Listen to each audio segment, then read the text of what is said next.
Ayan, income taxes, no? Income taxes. Applicable standard PAS 12 income taxes. So bago tayo tumungo mismo no sa accounting for income taxes, mag-recap tayo no ng Income Taxation 101. Ayan, okay? Particularly yung income taxation schemes. So dito sa Pilipinas, meron tayong tatlong taxation schemes.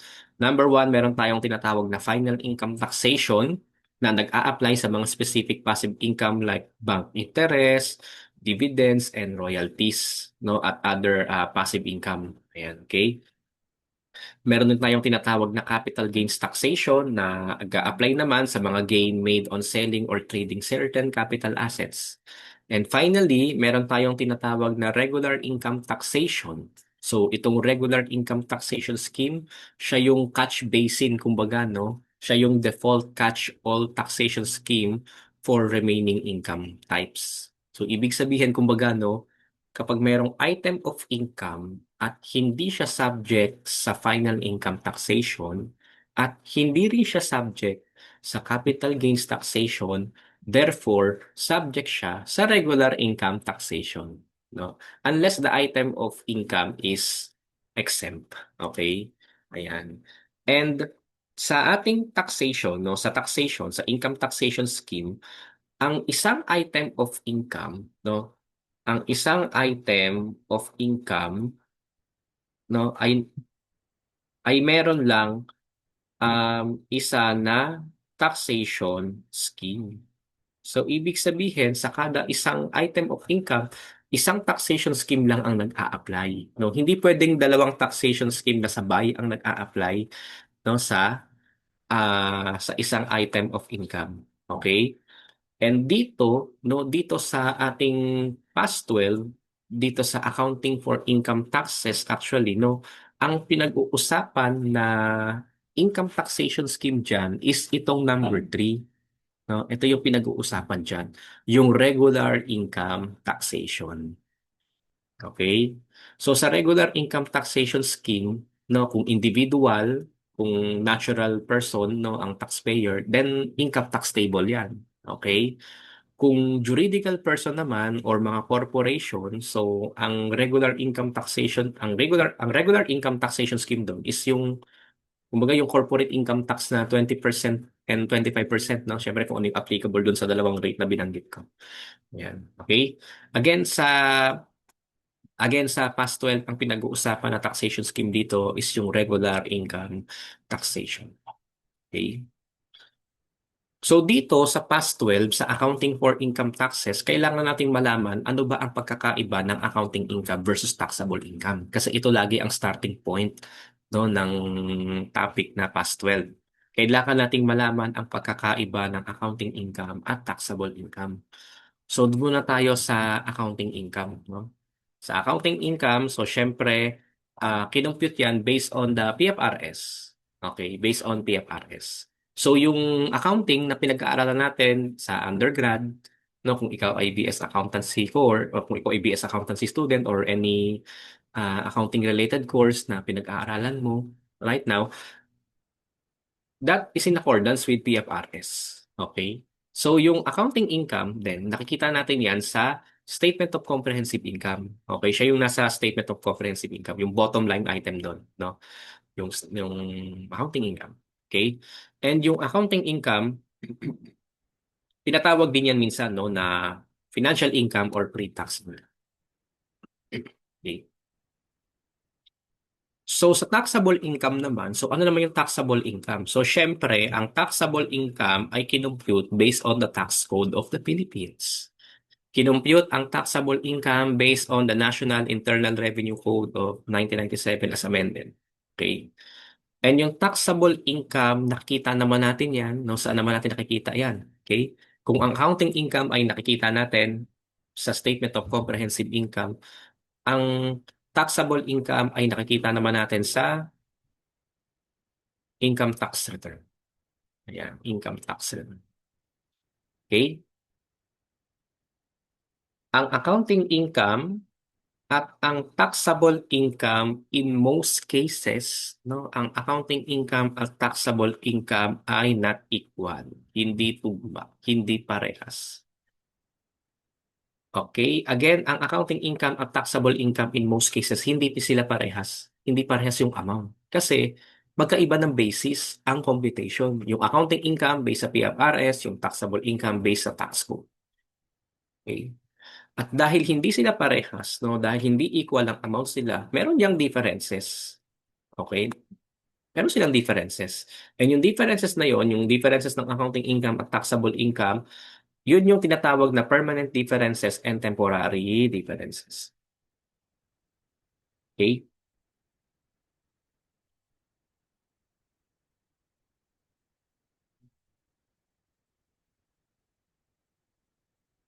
Sige, permanent difference muna tayo. No? By the way, bago tayo tumungo sa permanent difference, again, yun, no, balikan lang natin na ang accounting income, in most cases, hindi equal sa taxable income. And yung differences, tinatawag nating permanent and temporary. So, dito kasi, no, dito sa accounting for income taxes, ganito usually ang ginagawa, ano? So, magko-compute ka ng accounting income. Yan. And from accounting income, magko-compute ka papunta sa taxable income. Ayan. Okay. From accounting income, magko-compute ka papunta sa taxable income. So, pababa. No? Ayan. From accounting income papunta sa taxable income. And syempre, um, meron kang mga items na i-consider from computing taxable income from accounting income. So, dyan napapasok yung tinatawag nating permanent differences and temporary differences para ma-compute natin si taxable income. Okay? So, permanent difference muna tayo. Pag-usapan muna natin si permanent difference. No? Napakasimple lang naman ang konsepto ng permanent difference. Okay, napakasimple lang naman ang konsepto ng permanent difference. Kasi ito yung mga items of income and expense na nasa accounting income, nire-recognize sa accounting income, but never, no, in taxable income. So, ibig sabihin, mga items of income and expenses to na kino-consider lagi sa accounting income but never mako-consider sa computation ng taxable income. Yan. Okay? At dahil never itong mai-include in taxable income, therefore wala siyang future tax consequences. Okay? So ano yung permanent difference? Dalawa siya. Meron tayong tinatawag na non-deductible expense at non-taxable revenue. Ayan. Okay? May tinatawag tayong non-deductible expenses at non-taxable revenue. Okay, pag-usapan natin si non-taxable revenue at non-deductible expenses. Ano ba exactly si non-deductible expense? So ito yung mga items of expense that are not allowed, no? Hindi siya allowed to be deducted for tax purposes. So sa madaling salita, sa accounting, kumbaga, sa accounting, kino-consider natin siya as expense. Kino-consider natin as expense yung non-deductible expense. However, for taxation purposes, hindi siya kino-consider as allowable deduction. Okay? Yan. Sa non-taxable revenue naman, so ito naman yung mga income items that will no longer be subject to income tax. So ibig sabihin naman, ito yung mga items of income na kinikilala natin as income sa accounting pero hindi kinikilala as taxable income sa taxation. No? Okay? Ano yung mga examples ng non-deductible expense? So, yan, fines, penalties, and surcharges for violation of laws. Ayan, charitable contributions in excess of tax limitation. And life insurance premium paid when the entity is irrevocable beneficiary of the life insurance policy. So, itong mga tatlong items na, ito yung examples natin, no? Kumbaga sa accounting, kino-consider siya as expense. Pero for taxation purposes, hindi siya kino-consider as allowable deduction. No? Okay? Sa non-taxable revenue naman, ano ang mga example nito? So ito, yan, interest income on time or savings deposits, government bonds, and treasury bills or municipal bills. Capital gains, subject to capital gains tax. So permanent difference din yan, no? dividends received by a domestic corporation, excuse me, or non-resident corporation from a domestic corporation, gain from settlement of life insurance. Ayan. So, kumbaga, no, yung mga binanggit natin na examples ng non-taxable revenue, kung maaalala nyo yung taxation nyo, yung income taxation nyo, so siya yung mga items of income na subject sa final income taxation scheme and capital gains taxation scheme. At mga items ng income na exempt sa income tax. Okay? Kasi nga, ang pinag-uusapan lang natin na taxation scheme dito is ito, regular income taxation. No? Kaya usually, yung mga items ng income na subject sa final income tax, capital gains tax, at yung mga exempt income sa taxation, no? Permanent difference. No? Yun yung mga permanent differences. Non-taxable revenue. Okay?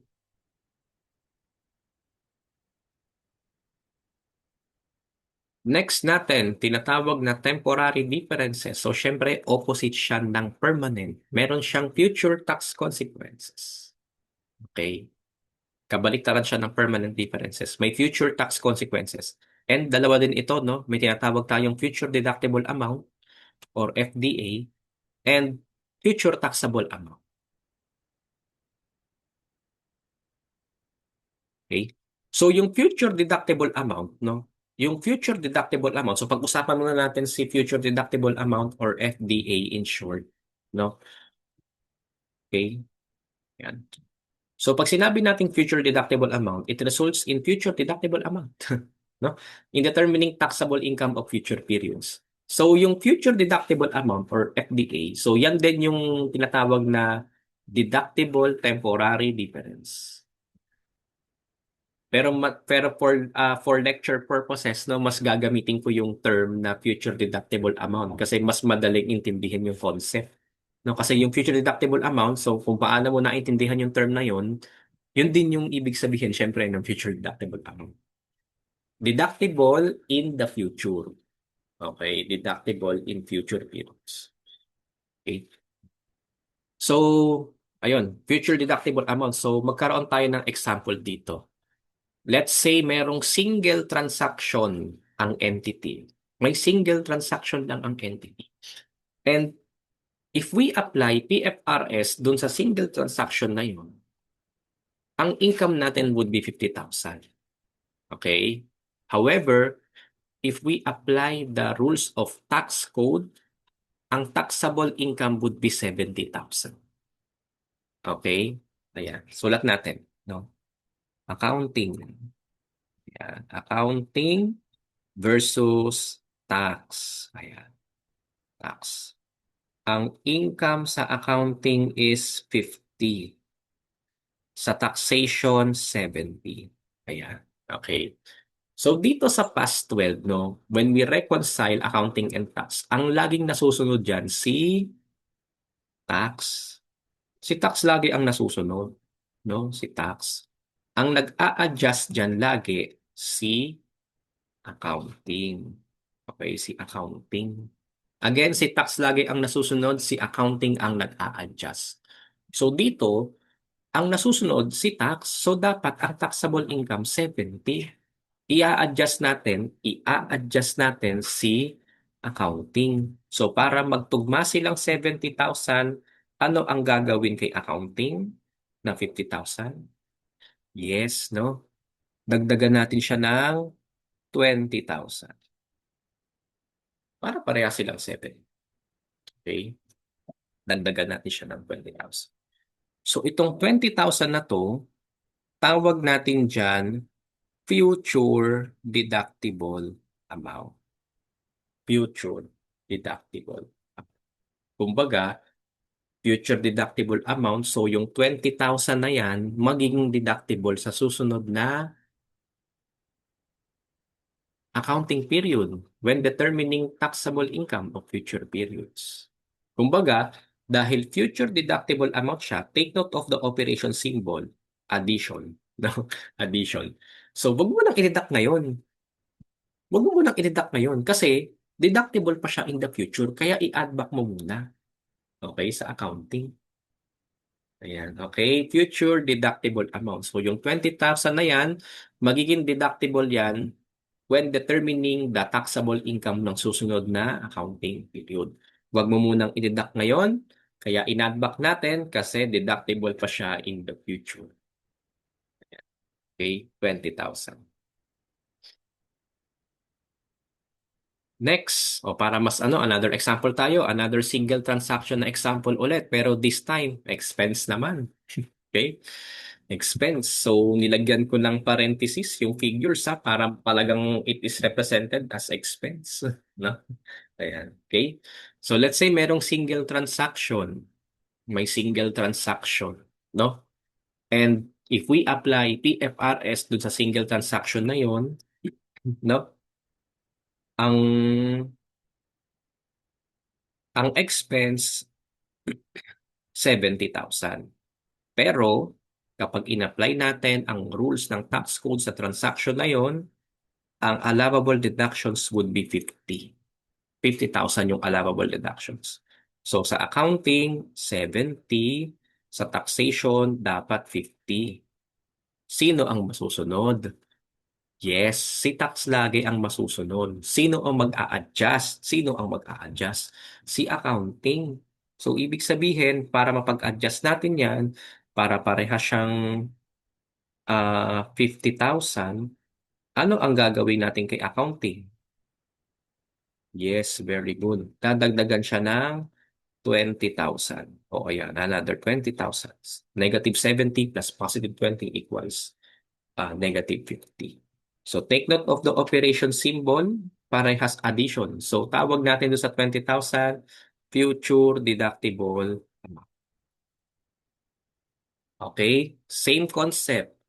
Dahil yung 20,000 is future deductible amount, huwag mo munang i-deduct ngayon sa accounting.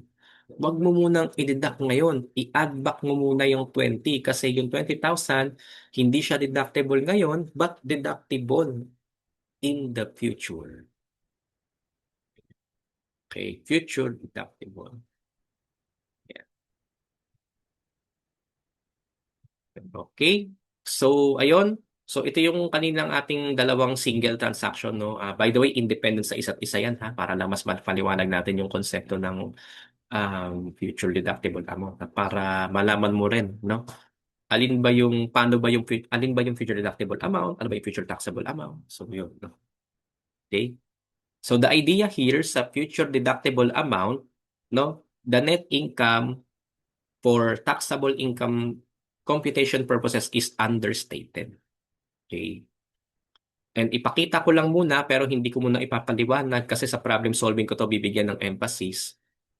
Future deductible amount ay magbibigay sa'yo ng deferred tax asset. Okay? Again, basahin ko lang muna ha.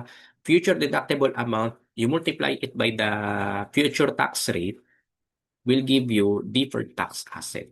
Pero hindi ko muna ipapaliwanag yan kasi sa problem solving ko i-explain yung mga deferred items. Mga deferred items. Okay? So, I hope maliwanag.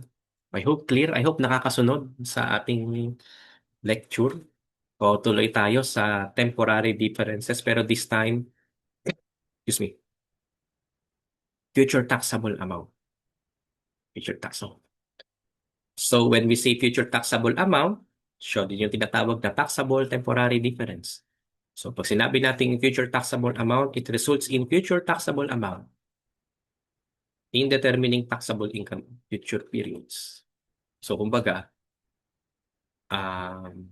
no, taxable in the future.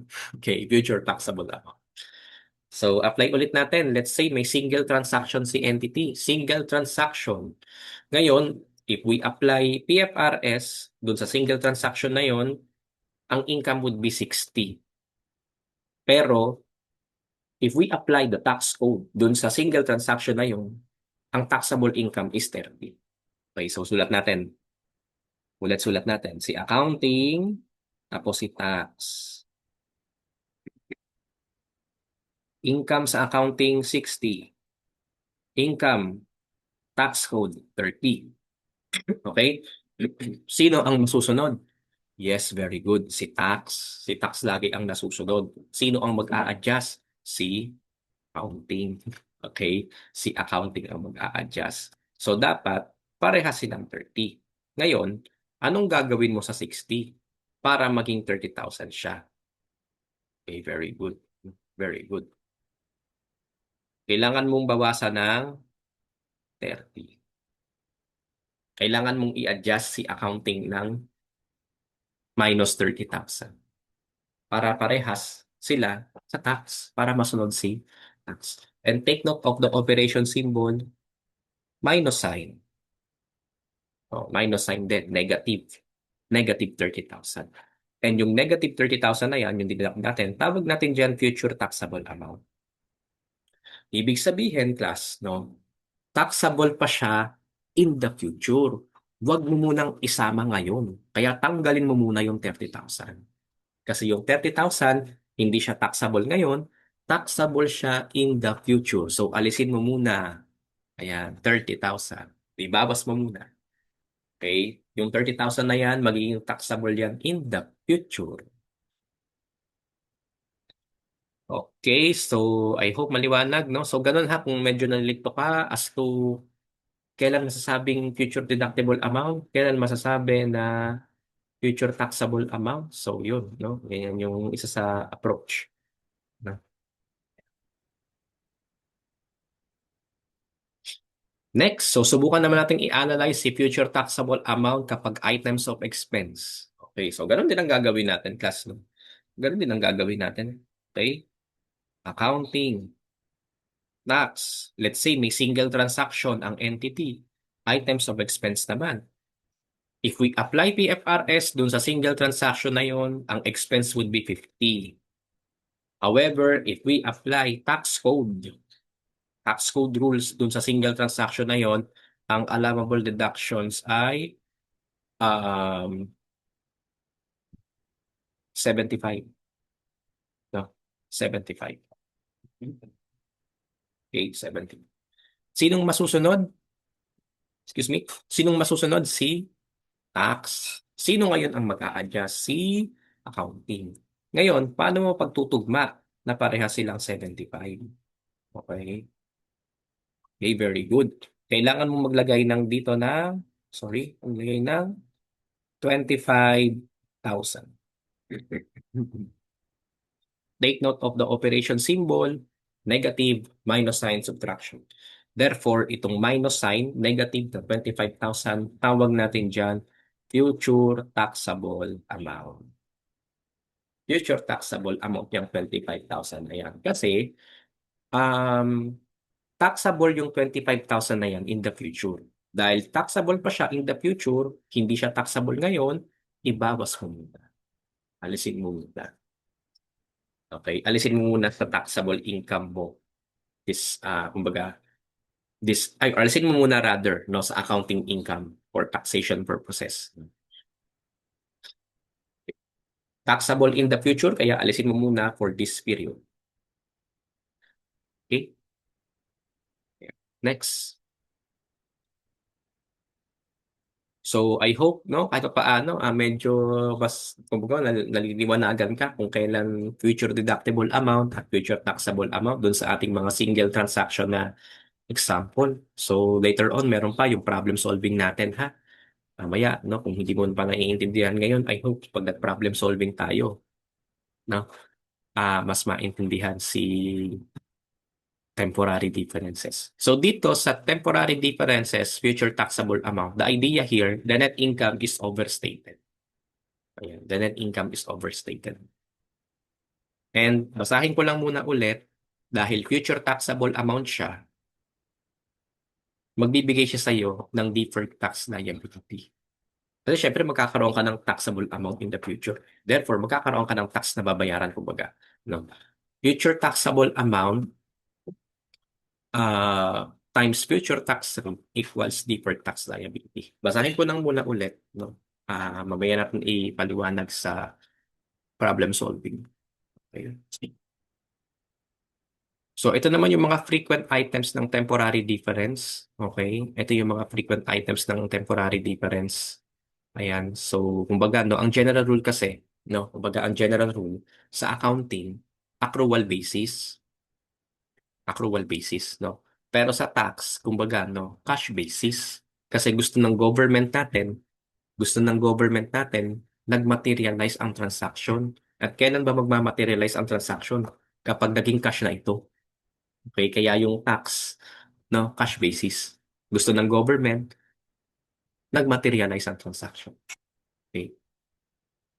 So ito na yung mga items, no? Unrealized gain. So ayan, pag unrealized gain, FBPL. So syempre sa accounting, kailan ba tayo nagkakaroon ng unrealized gain? O pag nag-increase ang fair value, no? Yan, okay? However, sa tax, nung hindi kinikilala ng taxation ang unrealized gain, sa taxation, actual realized on gain on sale. Oo. Mm, mm. Okay. Sorry for the typo, gain on sale. Ayan, okay. Ayan, gain or loss or sale. Yan, gain or loss. So again, pag unrealized gain, so sa accounting, increase in fair value. Sa taxation, there is no such thing as unrealized gain. Dapat realized gain on sale. Okay. Ayan. So, syempre, pag unrealized loss, so, syempre, pag nabawasan ng fair value sa accounting, yan lang naman yung unrealized loss.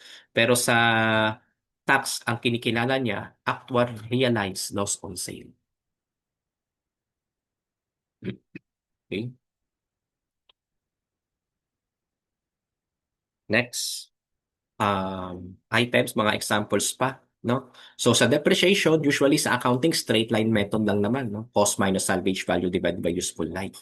Pero sa tax, accelerated depreciation methods ang kinikilala, like sum of years digits and declining balance. No?